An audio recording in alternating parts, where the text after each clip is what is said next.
Hello! Hi! నమస్తే. Welcome to my channel 'రా opinion'. ఇప్పుడే 'రవణ' మూవీ 'భర్త మహాశయులకు విజ్ఞప్తి' మూవీ చూసొచ్చా భయ్యా. మూవీ ఎలా ఉందని చెప్పే ముందు డైరెక్టర్ కిషోర్ తిరుమల గారు 'రవణ'కి మట్టుకు మంచి మూవీ ఇచ్చారు. It's a fresh movie. After 'Ravana to back' flops తర్వాత ఈ మూవీ మట్టుకు ఫ్రెష్‌గా ఉంటుంది.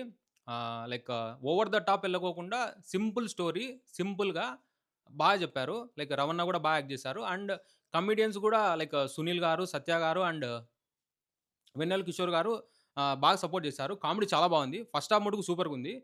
సాంగ్స్ చాలా బాగున్నాయి. ఇంగ హీరోయిన్స్ వాళ్ళకిచ్చిన రోల్స్‌లో వాళ్ళు చాలా బాగా చేశారు.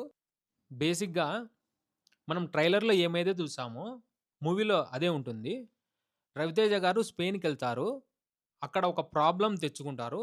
ఆ ప్రాబ్లమ్ చుట్టే మూవీ అంతా ఉంటుంది. So, coming to second half, second half కొద్దిగా లాగ్ ఉంది భయ్యా.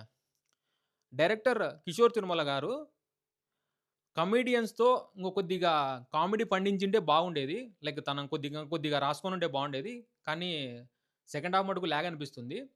సెకండ్ హాఫ్‌లో మటుకు ఒక సాంగ్ ఉంది. లైక్ 'రవితేజ' గారి ప్రీవియస్ మూవీస్‌లో లాగానే ఇందులో గూడా ఒక రెట్రో సాంగ్ ఉంటుంది. ఆ రెట్రో సాంగ్ బాగుంది. సో, సెకండ్ హాఫ్‌లో మటుకు ఇదొకటి మెయిన్ పాయింట్. సో, ఓవరాల్‌గా చెప్పాలంటే మూవీ ఓకే భయ్యా. మీకు నా కంటెంట్ నచ్చితే నా ఛానెల్ సబ్స్క్రైబ్ జేసుకోండి. So, that's it from my end. Thank you. By.